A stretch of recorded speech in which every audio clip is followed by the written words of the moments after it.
Jai Sri Krishna, mi nombre es Antaryami Das. Una vez más, le doy la bienvenida a todas las personas que están sintonizando este canal sobre el Vaishnavismo o la nación de las almas.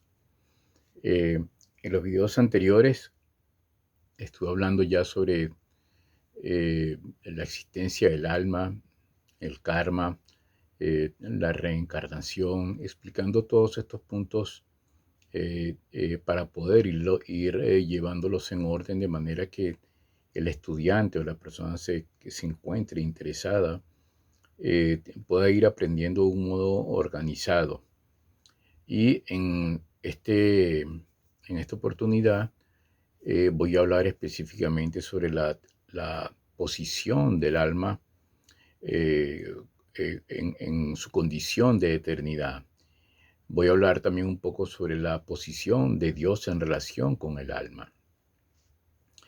Entonces, ya habíamos hablado sobre la reencarnación, hablamos sobre la existencia del alma, sobre cómo es que nosotros somos eternos, somos el alma eterna.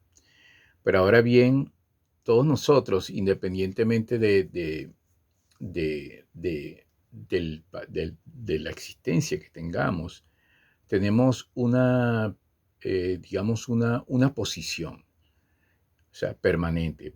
Por ejemplo, una persona puede ser ingeniero y él va a su compañía, en su trabajo, y hace el papel de ingeniero, pero cuando él regresa a su familia simplemente es el padre de familia.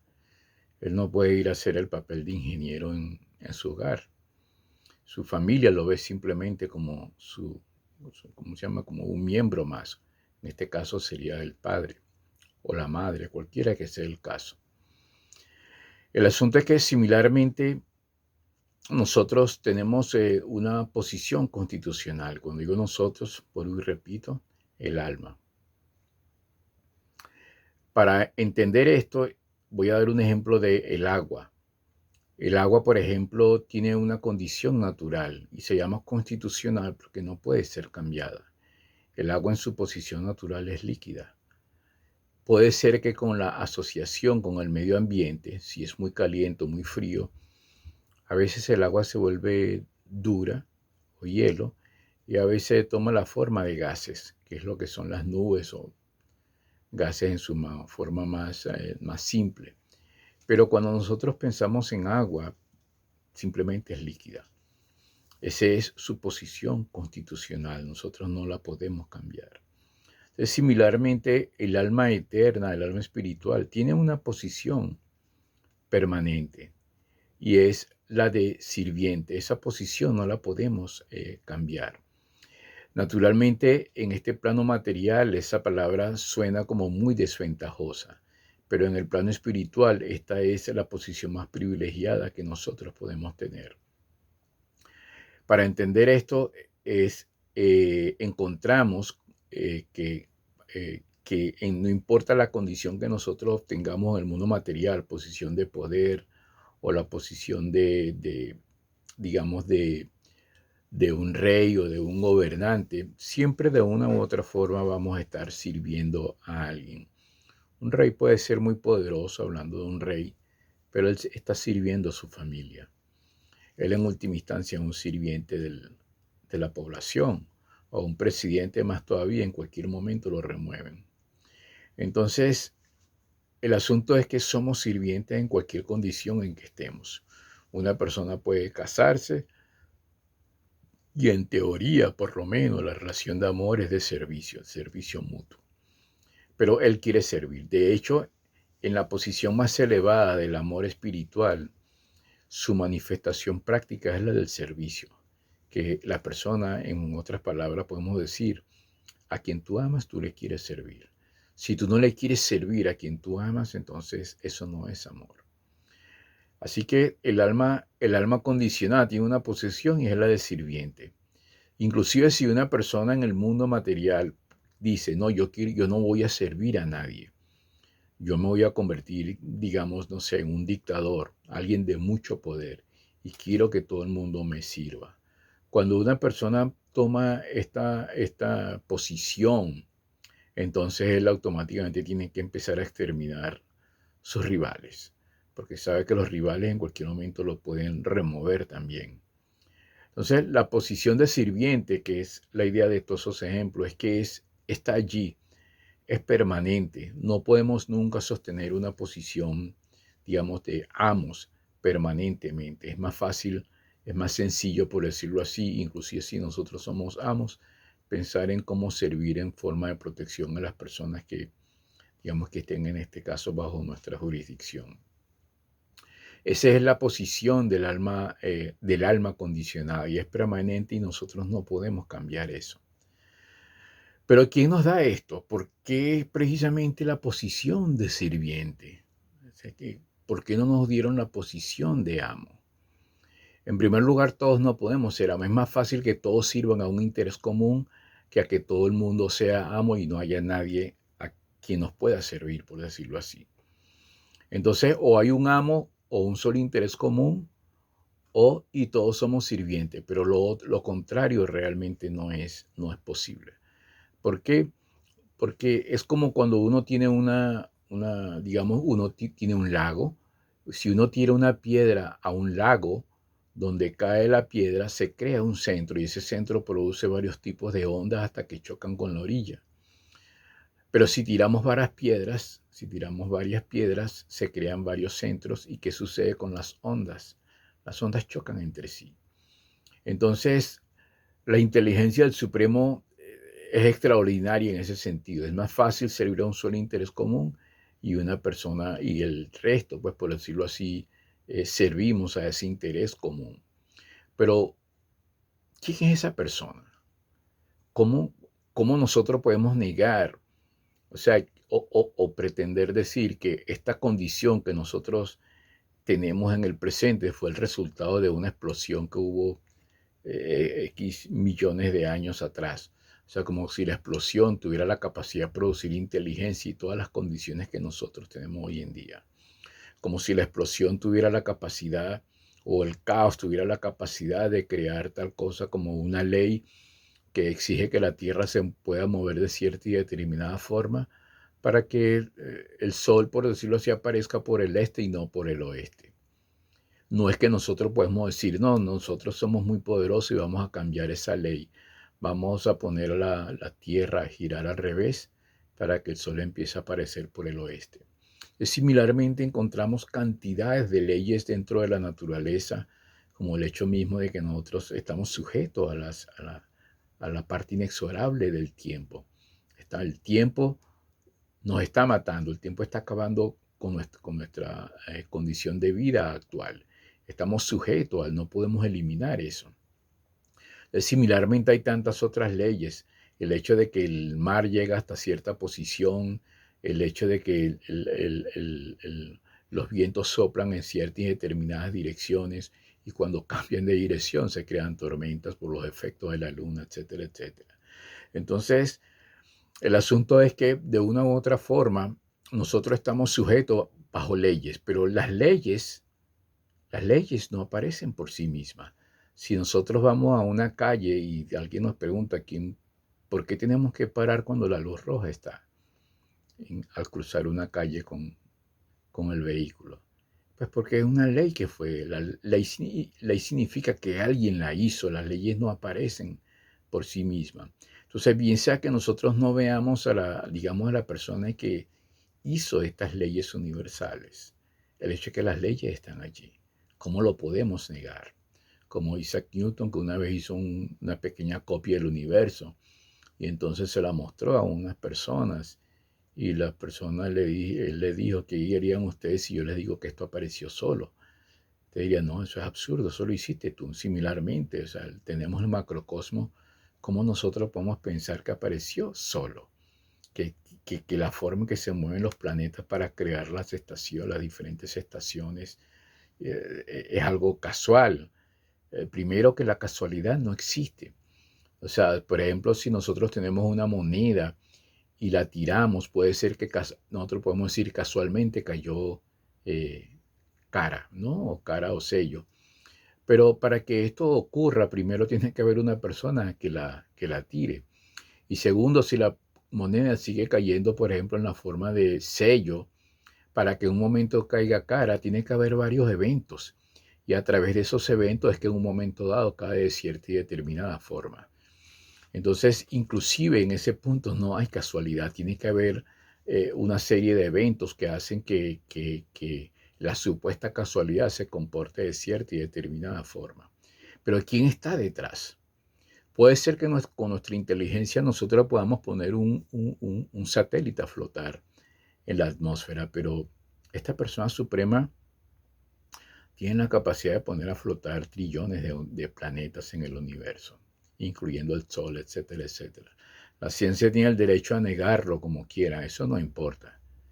Pero el asunto es que ellos pueden dedicarse a negar quién hizo que esta macrointeligencia existe, pero el asunto es que sin el cerebro que le dio esta macrointeligencia, ellos ni siquiera podrían razonar que esta macrointeligencia no existe. Entonces, ¿por qué esta macrointeligencia que nosotros particularmente le llamamos Krishna? Krishna es una persona, es la suprema identidad de Dios.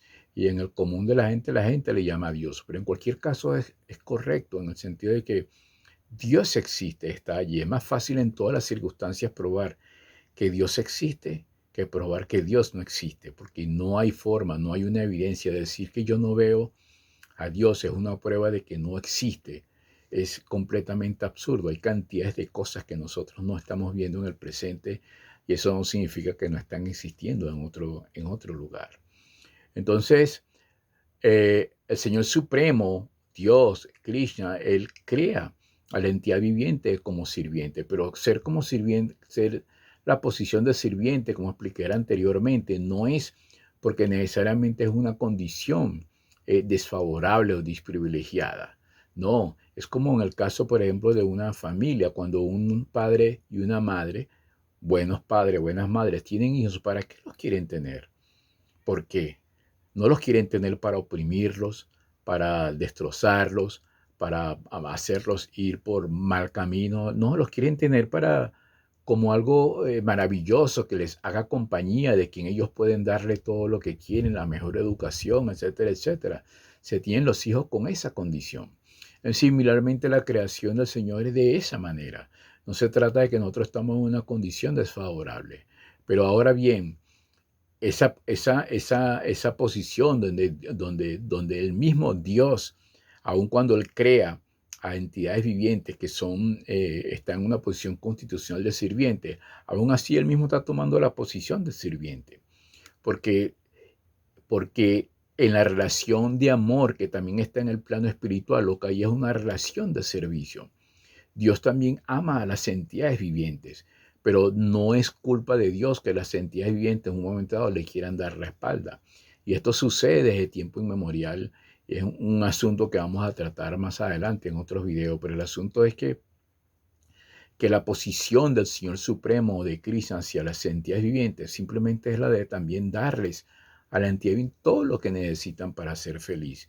De hecho, por eso, porque en el estado constitucional del alma, o nosotros como somos naturalmente ya felices. En el plano material, cuando nosotros estamos cubiertos, también seguimos buscando felicidad. Pero esa felicidad que estamos buscando realmente es la de Dios, es la de Krishna. Solamente que en el presente momento estamos buscando en el lugar equivocado. Estamos buscando felicidad en las cosas temporales para tratar de satisfacer simplemente las demandas de este cuerpo y de la mente. Y por lo tanto tenemos que encontrarnos constantemente con la frustración. Básicamente debido a que estamos identificando, como ya hemos repetido, estamos identificando este cuerpo con, la, con el alma. Estamos creyendo que nosotros somos esta identidad. El cuerpo aún en su estado actual tiene demandas. Y esas demandas tales como comer, dormir, inclusive impulso sexual, todas estas cosas están allí.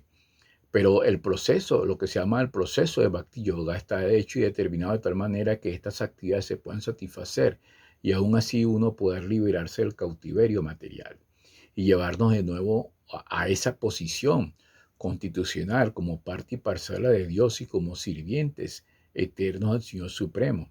Y posteriormente crear ¿cómo se llama? Un lazo permanente, volver a esa posición constitucional. Solamente en ese estado es donde realmente nosotros podemos ser permanentemente felices. De lo contrario, obviamente tenemos el derecho de seguir experimentando, digamos, dentro de este mundo material y creer que nosotros podemos ajustarnos a todas las felicidades que hay en este mundo, que unas que duran media hora, otras duran una hora, otras pueden ser que duren un poco más, pero al final todos tenemos que sucumbir y encontrarnos con la frustración. En ese sentido, muchas veces, inclusive muchas personas han tildado las enseñanzas Vaishnavas como de pesimistas, pero no es realista, es completamente realista. La particularidad especial de las enseñanzas Vaishnavas es que no nos miente. O sea, no está hablando de algo que es particular por decirlo así, de esta religión, de esto en particular. Yo no puedo decir que, no, si yo me cambio de este proceso, si yo soy islámico y me cambio para una religión donde diga que no se va a morir, entonces yo no voy a morir, yo no voy a envejecer o yo no voy a enfermarme. No, no, estas cosas son completamente estándar para todo y esa es la particularidad tan especial de las enseñanzas Vaishnavas, que va a eso que es completamente común para todos. Así que la posición del Señor Supremo y la posición del alma condicionada es completamente eterna. O sea, eso está allí, simplemente que la capacidad de amarlo, lo que está descubierto por los actuales deseos materiales que nosotros tenemos, es solamente una cuestión de confusión o una ilusión que viene desde tiempo inmemorial. Un derecho que nosotros hemos ejercido, o sea, el derecho por la libertad de escoger simplemente si queremos amar a Dios o no. Pero en el curso del tiempo tenemos que encontrarnos con la situación actual que nosotros tenemos dentro de este cuerpo presente, así como hemos tenido muchos cuerpos en vidas pasadas. ¿Y qué significa el cuerpo presente? Así como en el pasado, que tenemos que afrontar la realidad de que tenemos que abandonar este cuerpo, que no importa cuánta, digamos, felicidad temporal nosotros tratemos de darle cierta estabilidad, en última instancia esto va a sucumbir. Y ahí está la historia, nosotros podemos simplemente entender la historia. Pero la idea en el proceso Vaishnava es que nosotros podamos elevarnos de nuevo a nuestra posición constitucional como almas espirituales. Y naturalmente a entender que así como por ejemplo cuando uno tiene un vehículo, un coche, un carro, este, el chofer tiene un tipo de satisfacción y el vehículo otra. No es que nosotros podemos decir yo soy el chofer, así que yo voy a tomar gasolina. Muero. Similarmente, nosotros, el alma, tenemos cierto tipo de satisfacción y hay otro tipo de satisfacciones inferiores para el cuerpo que están allí simplemente mientras nosotros tengamos los deseos materiales.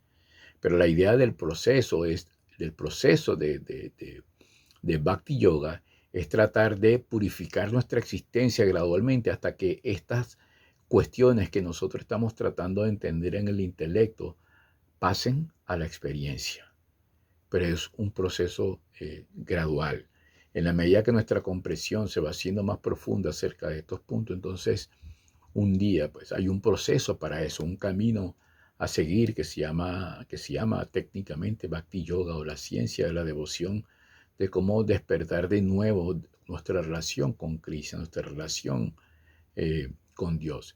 Pero inclusive si usted tiene, digamos, usted puede decir, no, no, yo pertenezco a otra religión, yo no quiero, yo no entiendo eso. Aún así está bien. O sea, aún así no hay ningún problema, en el sentido siguiente que lo más importante es que usted se mantenga dentro de un sendero y siga las cosas estrictamente de ese sendero. Y por seguir gradualmente las cosas de ese sendero, las estipulaciones de ese sendero, entonces un día el entendimiento va a ser más amplio, es una cuestión de tiempo. En ese sentido, el Vaishnavismo no discrimina en absoluto. Todos es como un solo sendero, pero todos estamos, un solo sendero en forma de escalón, y todos estamos en diferentes escalones. Pero el punto es que de una u otra forma no hay discriminación. Dentro de las enseñanzas Vaishnavas se entiende perfectamente que cuando uno ve una montaña, dependiendo de la distancia que esté, ve ciertas y determinadas cosas. Si una persona está extremadamente distante, simplemente ve que hay como una mancha verde, ¿no? Si en este caso hay una montaña muy poblada de árboles, es simplemente una mancha verde, pero si hay gente que está un poco más cerca, va a definir que esa mancha no son sino árboles que están allí. Y aquellos que logran penetrar dentro de la montaña se van a encontrar con cantidades de entidades vivientes y se van a encontrar con cantidades de árboles y vida por completo. Entonces, en el sendero de la devoción simplemente es una cuestión de distancia. Y cuán cerca estamos nosotros de esta distancia simplemente lo va a determinar cuánta exactitud, experiencia y precisión tenemos nosotros acerca de quién es Dios y la entidad viviente.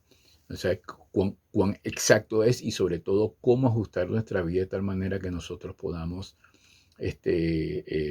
practicar este sendero de Bhakti Yoga 24 horas del día y entonces empezar a ver resultados. Muchísimas gracias por haber escuchado esta parte. Una vez más les pido encarecidamente, si les es posible, si les interesa, pueden sintonizar el próximo video que trata con otro tema diferente. Y para aquellas personas que sintonizan esta parte por primera vez, simplemente les pido que si les es posible, sintonicen los primeros videos para que encuentren la interrelación entre aquellos y esto con el que yo estoy hablando en el presente. Jai Sri Krishna y que Dios nos bendiga a todos.